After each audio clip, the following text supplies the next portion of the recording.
Boleh lah. Ellie boleh lah. Bagi aku boleh lah. Tiga kali try lah. Tiga kali try apa dapat menang lah juga akhirnya. Ellie tak adalah banyak mana. Engkau kenapa kat sini? Kau duduk diam-diam.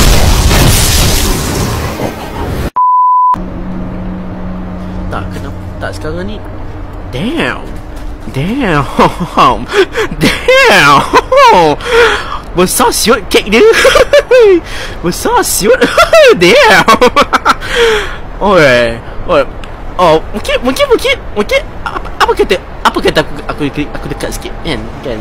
Dah lah aku tunjuk kan.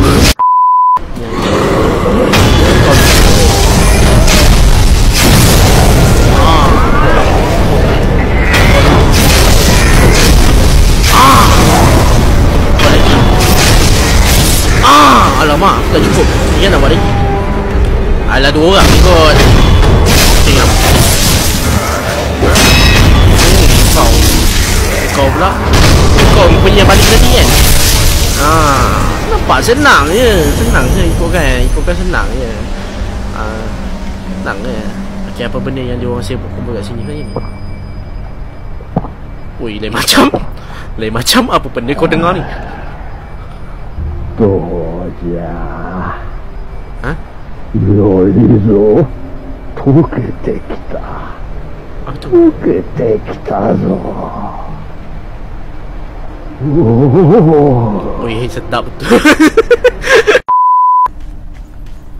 Aha.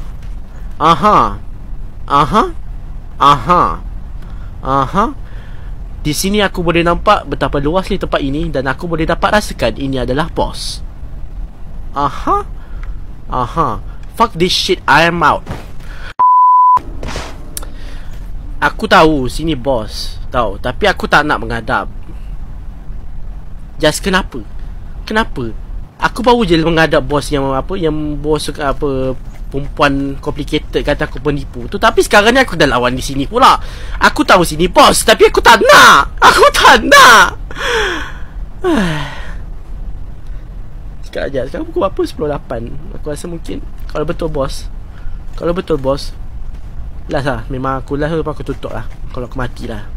Kalau hidup tak apa. Aku dah kata alamak, tapi tak safe. Allah, aku terberasap.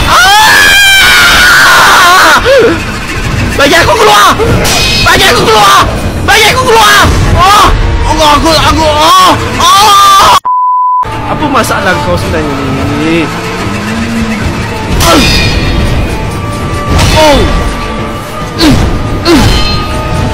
Allah.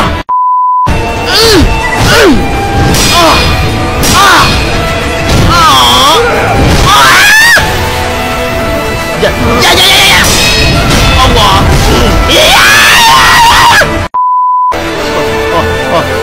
Allah. Ya. Aku tahu aku kata Dilan, tapi kenapa kau nak tiba aku?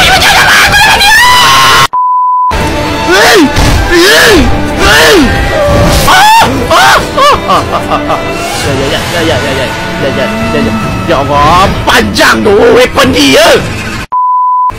Tak lihat.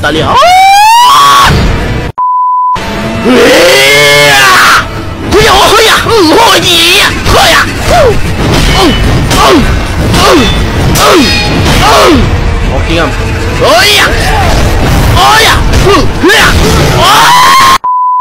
Okey chat, hari ni kita sampai sini saja. Terima kasih untuk yang tonton live dan bagi like. Terima kasih untuk yang follow. Terima kasih guys. Okey, terima kasih chat. Terima kasih. Assalamualaikum. Lepas satu bos datang. Memang just